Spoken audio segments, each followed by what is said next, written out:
फतूर इश्क episode 53। Sikandar mention के private room में गहरी खामोशी छाई थी। अंदर एक बड़े टेबल पर इलेक्शन सर्विसेज, मीडिया रिपोर्ट्स और अपोजिशन की फाइल्स बिखरी पड़ी थी। रईस सिकंदर आराम से अपनी कुर्सी पर बैठा था। उसके सामने लैपटॉप खुला हुआ था। अचानक दरवाज़ा खुला। अदनान सिकंदर अंदर आया। उसने कुछ लम्हे रईस को देखा, फिर सामने कुर्सी पर बैठ गया। एक बात पूछूं? रईस ने लैपटॉप बंद कर दिया। जी डैड। अदनान ने सीधा सवाल किया। यास्मीन अली। रईस के चेहरे पर कोई तब्दीली नहीं आई। अदनान ने गहरी सांस ली। मुझे समझ नहीं आता, वो लड़की जिसने तुम्हारे भाई की रेपुटेशन को डैमेज किया, वही लड़की जो रोज सोशल मीडिया पर हमारे खिलाफ बोलती रही, वही लड़की जो हर चीज में कमियां निकालती रही, आज वो तुम्हारे ऑफिस में इंटर्न बनी बैठी है। क्यों? रईस खामोशी से सुनता रहा। अदनान ने बात जारी रखी। रईस, ये तुम्हारी सियासत में पहला दौर है। एक छोटी सी गलती भी कैरियर को ख़त्म कर सकती है। वो लड़की अब तुम्हें और भी करीब से ऑब्जर्व करेगी, तुम्हारी हर कमज़ोरी देखेगी, तुम्हारा हर कदम नोट करेगी। क्या तुम्हें यकीन है कि जो फैसला तुमने किया वो सही है? कमरा कुछ लम्हे के लिए खामोश हो गया। रईस ने टेबल पर रखा पेन उठाया और अपनी उंगलियों में घुमाने लगा। होठों पर हल्की सी मुस्कुराहट आई फिर इसके होठों पर हल्की सी मुस्कुराहट आई। डैड, चलो आपको एक कहानी सुनाता हूँ। समंदर के अंधेरे में एक ऐसी मखलूक रहती है जिसे पानी का सबसे चालाक शिकारी कहा जाता है। ऑक्टोपस जब शिकार करता है तो अपनी ताकत नहीं दिखाता, वो अपना रंग बदलता है, माहौल में घुल मिल जाता है और पत्थर जैसा दिखने लगता है। रईस ने अपने बाप की आंखों में देखा। माहौल इतना सन्नाटे में छा गया कि दोनों की सांसों की आवाज़ साफ सुनाई जा सकती थी। जब कोई छोटी मछली बहुत तेजी से तैरती है और समझती है कि वो पूरे समंदर को हिला सकती है, इसके पास से गुजरती है, तो ऑक्टोपस इसे धरने के लिए भागता नहीं है। वो बस खामोशी से अपना एक हाथ आगे बढ़ाता है और इसे अपने करीब आने देता है। मछली को लगता है कि वो एक बेजान पत्थर पर बैठी है और वहां से पूरे समंदर पर नजर रख सकती है, मगर वो नहीं जानती कि वो पत्थर नहीं बल्कि उस शिकारी का जाल है। रेस थोड़ा सा आगे झुका। इसकी आवाज़ अब और भी खतरनाक हो गई थी। समंदर की बाकी छोटी मछलियां जो बिना सोचे समझे सिर्फ शोर मचाने वाली मछली के पीछे चलती हैं, जब देखती है कि इनकी रानी उस पत्थर पर सुकून से बैठी है, तो वो बाकी सब मछलियां भी इस पत्थर के आसपास आकर रुकने लगती हैं। ऑक्टोपस बिना अपना वक्त जाया किए पूरे झुंड को अपनी मुट्ठी में कर लेता है और जब वक्त आता है तो वो सब इसके अंदर समा जाते हैं। कुछ समझ आया डैड? रईस अपनी गहरी सब्ज आंखें इन पर जमाए बोला था, जो सांस रोके इसको देख रहे थे। रईस ने लैपटॉप घुमाकर उनकी जानिब किया। स्क्रीन पर यास्मीन अली का पूरा प्रोफाइल खुला हुआ था। Followers, engagement, reach, youth audience, political content, सब कुछ सामने था। रईस ने स्क्रीन पर उंगली रखी। यास्मीन अली वो मछली है, लाखों फॉलोअर्स और मेच्योरिटी, यूथ, पॉलिटिकल क्रेडिबिलिटी। लोग इसे इन्फ्लुएंसर नहीं समझते, लोग इसे सच बोलने वाली लड़की समझते हैं और लोग इसे पॉलिटिकल क्रिएटर समझते हैं। लोग इस पर भरोसा करते हैं। रईस की मुस्कुराहट और एक गहरी हो गई। वो जो बोलती है लोग इसे सच मानते हैं। इसका हर एक फॉलोअर अंधा होकर इसकी बातों पर यकीन करता है और लोग अपना दिमाग इस्तेमाल नहीं करते। लोग सिर्फ इन लोगों के पीछे से चलते हैं जो इन्हें फ़ायदा देते हैं, या फिर इन लोगों के पीछे भागते हैं जो इनका दिमाग बहुत अच्छे से ब्रांड वॉश कर सके। यास्मीन अली तो माशाल्लाह इसमें माहिर है। अदनान ने धीरे से पूछा। रईस, तुम्हारी सोच अच्छी है, इस लड़की की वजह से हमें फ़ायदा हो सकता है, लेकिन नुकसान भी इतना ही होगा। वो बहुत चालाक लड़की है। अगर वो तुम्हारी बात मान गई तो इसके पीछे कुछ ना कुछ सोच कर आई होगी। अगर उसके हाथ हमारे खिलाफ कुछ लग गया तो? अदनान फिर से परेशान हुआ। आप अभी तक मुझे नहीं समझे डैड। चलो एक और कहानी सुनाता हूँ। मगरमच्छ को जानते होंगे आप? वो घंटों पानी के किनारे अपना मुंह खोलकर बिल्कुल बेजान लाश की तरह पड़ा रहता है। वहाँ एक छोटी सी चिड़िया आती है जिसे क्लोवर कहते हैं। वो चिड़िया बहुत होशियार बनती है और दूसरे जानवर इसे बहुत चालाक समझते हैं, क्योंकि वो मगरमच्छ के मुंह के अंदर जाकर उसके दांतों में फंसा गोश्त खाती है। चिड़िया को लगता है कि वो दुनिया के सबसे खौफनाक जानवर को बेवकूफ़ बना रही है। बाकी जानवर बाकी जानवर इस चिड़िया की हिम्मत देखकर इसके दीवाने हो जाते हैं। रईस थोड़ा और आगे झुका। उसकी आवाज़ अब और भी नरम और ख़तरनाक हो गई। मगर वो बेवकूफ़ चिड़िया और इसके पीछे चलने वाले लोग ये नहीं जानते कि मगरमच्छ ने इसे खाने की इजाज़त खुद दी है, क्योंकि वो चिड़िया बिना जाने मगरमच्छ के दांतों को साफ कर रही होती है। मगरमच्छ जब चाहे अपना जबड़ा बंद करके इसे एक निवाला बना सकता है, मगर वो ऐसा नहीं करता। वो इसे जिंदा रखता है ताकि वो इसके काम आए। अदनान सिकंदर खामोशी से अपने बेटे को देखते रहे। एक पल के लिए इनके रोंगटे खड़े हो गए। वो दंग थे, इस उम्र में इनके बेटे का दिमाग किस हद तक चल रहा था। अदनान सिकंदर को एहसास हुआ कि उनका बेटा सियासत में नया ज़रूर है, मगर सियासत उन उसके खून में पैदाइशी तौर पर दौड़ रही है। वो अभी अपनी सोचों में गुम थे कि रईस की आवाज़ फिर से गूंजी। एक सवाल पूछूं? अदनान ने हल्का सा सर हिलाया। पूछो। रईस कुछ लम्हे इन्हें देखता रहा, फिर बोला, क्या आपने माजी में कोई ऐसी गलती, गुनाह या कोई ऐसा ब्लंडर किया है जिससे हमारे आने वाले कल पर कोई आँच आ सके? ये सवाल सुनते अदनान सिकंदर के चेहरे का रंग उड़ गया। उनका पूरा जिस्म एक पल के लिए जम गया और माथे पर पसीने की बूंदें उभर आई। उन्होंने परेशान लहजे में अपने माथे से पसीना पूंछा और रईस को देखा। तुम ये क्या बात कर रहे हो? अचानक ऐसा क्यों पूछ रहे हो? अदनान ने अपनी आवाज़ को संभालने की कोशिश करते पूछा था, मगर उसकी आवाज़ में हल्की सी कपकपाहट साफ दिख रही थी। रईस के लबों पर वही पुरसुकून और संगीन मुस्कुराहट आई। उसने कुर्सी से थोड़ा सा आगे झुकते कहा, ताकि मैं अभी से तैयारी कर सकूं डैड। मैं नहीं चाहता कि आने वाले वक्त में कोई भी पुराना मामला हमारे लिए कोई नई मुसीबत साबित कर सके। आप मुझे बता दें ताकि मैं हर उस गलती, हर उस राज को हमेशा के लिए दफन कर दूं। मगर अदनान सिकंदर का दिल इस वक्त बहुत ज़्यादा धड़क रहा था। उन्होंने निगाहें चुराते फौरन से कहा, नहीं, नहीं, ऐसा कुछ भी नहीं है। कुछ भी नहीं हुआ था। रईस ने अपनी सब्ज आंखों को थोड़ा सा सुकेड़ा और पूछा, आप पूरी तरह श्योर है ना डैड? हाँ हाँ, मैं बिल्कुल श्योर हूँ। ऐसा कोई मामला नहीं है, अदनान ने तेजी से जवाब दिया, जैसे वो इस बात को यहीं ख़त्म करना चाहते हों। उन्होंने चेयर से उठते अपनी फाइल उठाई और बिना रईस की जानिब मजीद देखे तेजी से कदम बढ़ाते कमरे से बाहर निकल गए। कमरे से बाहर निकलते अदनान सिकंदर ने गहरी सांस ली। उनका दिल खौफ के मारे बुरी तरह से धड़क रहा था। उनके दिमाग में माजी का एक ऐसा खौफनाक राज घूम गया जिसे वो किसी भी कीमत पर बाहर नहीं आने देना चाहते थे। यास्मीन पिछले कुछ हफ्तों से हर दूसरे दिन किसी न किसी बहाने अरसम के घर पहुंच जाती। महानूर और सितारा से उसकी अच्छी दोस्ती हो गई थी, मगर जिस शख्स के लिए वो घर आती थी वो ज़्यादातर घर पर मौजूद ही नहीं रहता था। अगर होता भी था तो अपने कमरे में चला जाता। यास्मीन को इनके माँ बाप के बारे में कुछ ऐसी बातें पता चली जो इसे सोचने पर मजबूर कर गई। उसके दिल में एक सवाल बैठ गया कि आखिर उनकी मौत के पीछे असली राज क्या है। आफ्ताब अली ने रोटी का निवाला तोड़ा, सालन लगाया और बहुत ही मोहब्बत से यास्मीन के मुंह के करीब किया। चलो शाबाश, निवाला खाओ, इन्होंने नरमी से कहा। यास्मीन ने बेध्यानी में अपना मुंह खोला और निवाला तो ले लिया, मगर उसकी निगाहें सामने दीवार पर जमी थी। वो पूरी तरह से अपने ख्यालात में गुम थी। आफ्ताब अली ने अपनी बेटी का खोया चेहरा देखा तो इन्होंने निवाला तोड़ना रोका था। यास्मीन, क्या बात है बेटा? तुम कहीं खोई हुई हो? खाना भी ढंग से नहीं खा रही? कुछ हुआ है क्या? यास्मीन अचानक से होश में आई। उसने फौरन से अपनी निगाहें घुमाई और एक झूठी मुस्कुराहट के साथ बोली, नहीं नहीं पापा, कुछ भी नहीं। ऐसे कुछ नहीं, कुछ प्रोजेक्ट के बारे में सोच रही हूँ।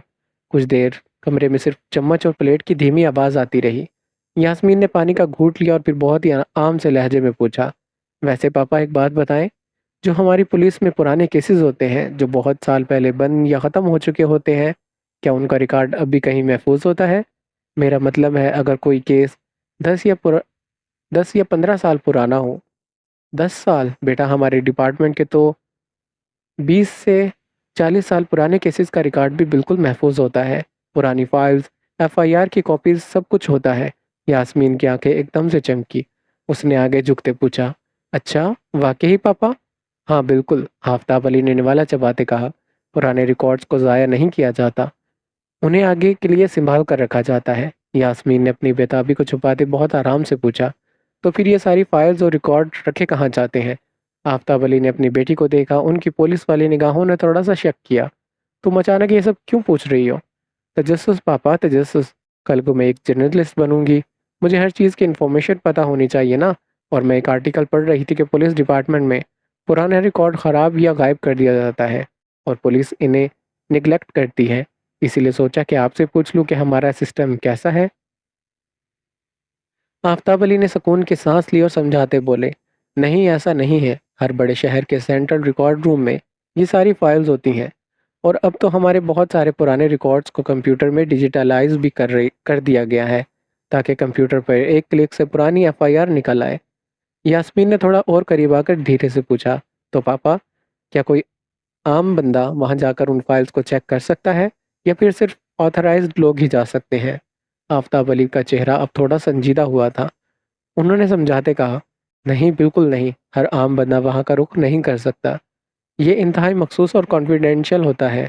अगर किसी पुराने केस की फाइल निकलवानी हो तो इसके लिए पहले कोर्ट का ऑर्डर चाहिए होता है, या फिर किसी आला अफसर जैसे एसएसपी या डीएसपी की सिफारिश और इजाज़त की ज़रूरत होती है। सेंट्रल रिकॉर्ड रूम का जो इंचार्ज होता है वो बगैर रिटर्न परमिशन और ऑफिशियल आईडी के किसी को भी अंदर पैर नहीं रखने देता। यास्मीन ने धीरे से अपना सर हिलाया। अच्छा, तो ये इतना सख्त प्रोसीजर होता है। हाँ, क्योंकि इन फाइल्स में लोगों की ज़िंदगियों के राज होते हैं यास्मीन। आफ्ताब अली ने अपना खाना ख़त्म करते कहा था। यास्मीन ने मुस्कुराकर सर तो हिला दिया, मगर उसके दिमाग में अब एक नया प्लान बनना शुरू हो गया था। उसने सोच लिया था कि वो अरसम के माँ बाप की मौत का सच हर हाल में ढूंढ निकालेगी। नैना अपने बेड पर बैठी थी। उसकी आंखें मोबाइल स्क्रीन पर जमी थी और चेहरा गुस्से से बिल्कुल सुर्ख हो चुका था। सोशल मीडिया पर हर जगह सिर्फ दो नाम ट्रेंड कर रहे थे, आर्यश और बहारे। Best couple competition winner, made for each other. Her post के नीचे हजारों लोग इनकी तारीफ के पुल बांध रहे थे। दोनों की मुस्कुराती तस्वीरों पर आने वाले लाइक्स और कमेंट्स नैना के दिल पर किसी छुरी की तरह चल रहे थे। Shut up, just shut up. Naina ने गुस्से में चीखते अपना महंगा फोन पूरी कुवत से दीवार पर दे मारा। फोन के शीशे के टुकड़े टुकड़े हो गए और वो जमीन पर गिर गया। मगर नैना का गुस्सा ठंडा नहीं हुआ। उसके अंदर जैसे आग लग गई थी। वो बेड से उठी और पागलों की तरह कमरे में रखी चीज़ों को उठाकर ज़मीन पर फेंकने लगी। ड्रेसिंग टेबल पर रखी परफ्यूम की बॉटल्स, मेकअप का सामान, सब कुछ इसने एक ही झटके में ज़मीन पर गिरा दिया। क्यों? इस 2 टके की लड़की में ऐसी क्या खास बात है?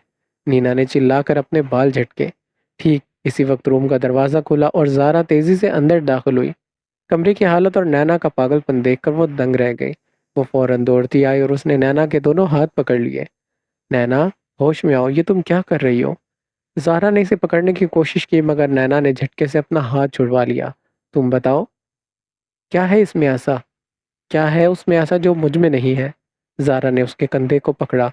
नैना, काम डाउन, प्लीज़ रिलैक्स। वो एक नंबर की लूज़र है ज़ारा, एक फकिंग लूज़र।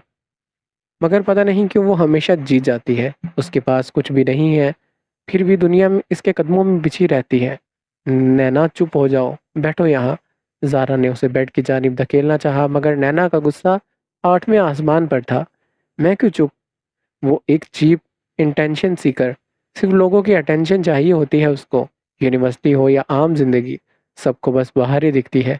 क्या वो मुझसे बेहतर है? नो, बिल्कुल नहीं। वो मेरे पैर की जूती के बराबर भी नहीं है। यूनिवर्सिटी के पहले दिन से लेकर आज तक वो सिर्फ लोगों की हमदर्दियां बटोरना जानती है। अटेंशन सीकर कहीं की। नीना ने चिल्लाकर कहा। उसकी सांसें बुरी तरह से फूल रही थी। ज़ारा ने आगे बढ़कर नैना को गले लगाया। नैना, बस करो, अपने आप को संभालो।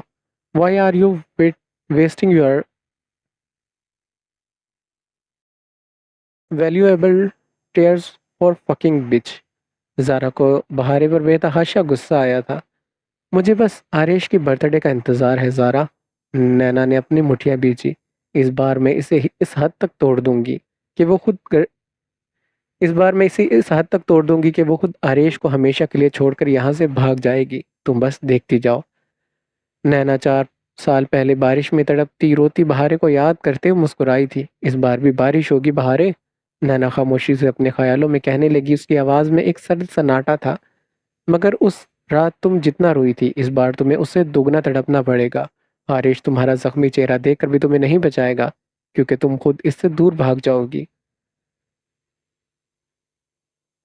रात काफ़ी हो चुकी थी। रिजॉर्ट के अंदर अब पहले जैसा शोर नहीं था। ज़्यादातर कपल्स अपने रूम में जा चुके थे। सिर्फ कुछ स्टाफ मेंबर्स और रिजॉर्ट मैनेजमेंट मौजूद थी। बाहर धीरे धीरे कॉरिडोर से होती लॉन में आई, जहां गुल्लू आतिशदान के पास बैठा गाना गा रहा था। बहारे के चेहरे पर हल्की सी झिझक थी। जैसे ही गुल्लू की नज़र बहारे पर पड़ी, इसका चेहरा खिल गया। अरे परी मैडम, आप इस वक्त? बहारे हल्का सा मुस्कुराई। मुझे तुमसे कुछ पूछना था। गुल्लू फौरन से सीधा बैठा। बस इतनी सी बात, आप हुक्म कीजिए। मैं आपके लिए कुछ भी कर सकता हूँ। बहारे हंस पड़ी। कुछ भी? बिल्कुल, एनीथिंग। बहारे ने एक गहरी सांस ली, फिर धीरे से बोली, परसों आरिश का बर्थडे है। गुल्लू की आंखें एकदम से चमक उठी। क्या? हीरो साहब का बर्थडे? बहारे ने हंसकर सर हिलाया। हाँ, गुल्लू चहक कर बोला। ये तो बहुत बड़ी बात है, फिर तो सेलिब्रेशन होना चाहिए। Grand celebration? नहीं, मैं कुछ और चाहती हूँ। गुल्लू गौर से इसे सुनने लगा। और वो क्या है परी मैडम? बहारे की नज़रें हल्की सी झुक गई। मैं उनके लिए सरप्राइज अरेंज करना चाहती हूँ। गुल्लू की मुस्कुराहट और गहरी हो गई। ओहो! और बहारे शर्मा गई। बस एक सादा सा सरप्राइज जहाँ हम सिर्फ दो हों, कोई और नहीं हो, कोई शोर शराबा नहीं हो। बस। उसने मुस्कुराकर बात को अधूरा छोड़ दिया। गुल्लू ने फौरन से दोनों हाथ टेबल पर मारे। हो गया काम। मैं आपको ऐसी लोकेशन दिखाऊंगा कि आप खुद हैरान रह जाएंगी। सजावट भी होगी, लाइट्स भी होगी, फ्लावर्स भी होंगे, मून लाइट भी होगी। जो काम चाहिए होगा मैं खुद करवाऊंगा। भारे की आंखों में खुशी आ गई। रियली? जी बिल्कुल, मैं खुद हेल्प करूंगा। आखिर मेरा फेवरेट कपल का मामला है। Thank you so much. बहारे अपनी खुशी में फूली नहीं समा रही थी। गुल्लू ने फौरन से हाथ उठाया। नहीं, थैंक यू की ज़रूरत नहीं है, बस एक बात। हुक्म। हीरो साहब से बोलिए मुझे फिल्म में एक रोल दे दें। बहारे खुलकर हंसी थी। गुल्लू तुम भी ना? और दोनों हंस पड़े। फिर बहारे ज़रा संजीदा हुई। एक रिक्वेस्ट और। हुक्म कीजिए। प्लीज़ आरेश को मत बताना। गुल्लू ने फौरन से अपने दिल पर हाथ रखा। मैं वादा करता हूँ हीरो साहब को कुछ पता नहीं चलेगा। बहारे के चेहरे पर सुकून आ गया। Thank you. गुल्लू ने मुस्कुरा कर कहा, अब जाइए, पुरसुकून हो जाइए। वैसे बर्थडे उनका है। खुश आप ज़्यादा लग रही हैं। बहारें मुस्कुराती रूम की जानिब चली गई। कमरे में वापस आकर वो बेड के किनारे बैठी। उसके होठों पर मुस्कुराहट थी, दिल में उम्मीद थी। लेकिन एक पुरानी याद उसके जहन में उभर आई। वही दिन जिसने उसकी ज़िंदगी बदल दी थी। उसका चेहरा धीरे धीरे उदास होने लगा। या अल्लाह! उसने आंखें बंद की। दिल में अजीब सी बेचैनी उठने लगी। क्या होगा अगर सब कुछ फिर से वैसा ही हो गया? क्या होगा अगर माजी फिर से दोहराए जाए? क्या होगा अगर वो फिर से टूट गई? उसका दिल घबरा उठा। मगर अगले ही पल जैसे उसके अंदर एक और आवाज़ उभरी। नहीं, इस बार सब ठीक होगा। उस बार वो अकेली नहीं है। इस बार वो अकेली नहीं है। उसने धीरे से अपने आंसू साफ किए। फिर दोनों हाथ उठाकर दुआ मांगी। या अल्लाह, इस बार सब कुछ ठीक कर देना। मुझे किसी से कोई शिकायत नहीं है, बस इस बार मेरा दिल टूटने मत देना। उसकी आवाज़ लरज़ गई। इस बार मेरी खुशियाँ मुझसे मत छीनना। इस बार आरेश को मेरे नसीब में लिख देना। एक आंसू इसकी पलक से टूट कर गिरा और बहारे ने आंखें बंद करते अपने रब पर भरोसा कर लिया। उसे क्या पता था कि उसका सबसे खूबसूरत दिन और उसका सबसे दर्दनाक इम्तिहान दोनों एक ही मोड़ पर उसका इंतज़ार कर रहे थे।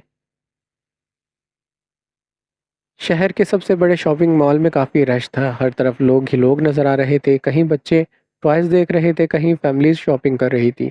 और इन सब के दरमियान 3 साल की छोटी सी हीर हयात और इन सब के दरमियान 3 साल की छोटी सी हीर हयात के हाथ को पकड़े उछलती कूदती घूम रही थी। उसने आज पिंक कलर की छोटी सी फ्रॉक पहनी थी। बालों में 2 छोटी-छोटी पोनी टेल्स थी और चेहरे पर हमेशा की तरह मासूम मुस्कुराहट। मम्मा! इसने हयात का हाथ पकड़ा। मेरी जान, मुझे आइसक्रीम चाहिए। हयात हंस पड़ी। अभी तो चॉकलेट आइसक्रीम ली थी, वो ख़त्म हो गई है। हीर ने फ़ौरन जवाब दिया। हयात ने आंखें चौड़ी किए इसको देखा था। अच्छा जी, इतनी जल्दी? हीर ने मासूमियत से सर हिलाया। हाँ। हयात हंस पड़ी थी। अच्छा ठीक है। मम्मा वो देखिए, ब्यूटीफुल। हीर ने अपनी छोटी सी उंगली से एक गुड़िया डोल की जानिब इशारा किया था। ये तो बिल्कुल तुम्हारी तरह है। मैं डोल की तरह हूँ? हयात ने उसका चेहरा दोनों हाथों में पकड़ा। नहीं, तुम तो उससे भी ज़्यादा प्यारी हो। हीर खिलखिला कर हंस पड़ी थी। वो भी चाहिए मम्मा। हयात ने मुस्कुराकर उसे गोद में उठाया और उसके गाल पर प्यार किया। अच्छा, मेरी हीर को ये चाहिए? चले, फिर हम ये बाय कर लेते हैं। हाँ, और हीर मम्मा के लिए भी रेड बैंगल्स ले लेगी। हीर ने बहुत ही मासूमियत से कहा था। हयात को इस पर टूट कर प्यार आया। दोनों ने मिलकर कुछ खिलौने और कपड़े खरीदे। हीर अपने छोटे छोटे हाथों से एक छोटा सा शॉपिंग बैग थामे बहुत ही फख्र से चल रही थी। कुछ देर के बाद हयात एक कपड़े की दुकान पर खड़ी होकर दुपट्टे का रंग मैच करने में थोड़ी मसरूफ हो गई। उसने एक पल के लिए हीर का हाथ छोड़ा था। ठीक इसी वक्त सड़क के दूसरी तरफ एक छोटा सा वाइट रंग का पपी बैठा हुआ दिखा। ओए पपी! हीर की आंखें चमकी थी। वो अपनी मासूम दुनिया में सब कुछ भूल कर धीरे धीरे दुकान से बाहर निकली और सड़क पर उस पपी की जानिब बढ़ने लगी।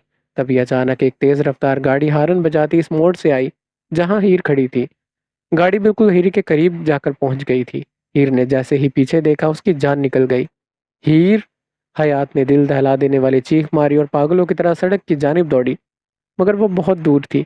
ठीक इसी लम्हे एक लड़का जिसने फटे पुराने कपड़े पहने थे और एक भिखारी बच्चा लग रहा था, हवा किसी तेजी से लपका। उसने जान की परवाह किए बगैर हीर को उठाया और सड़क के किनारे फुटपाथ पर कूद गया।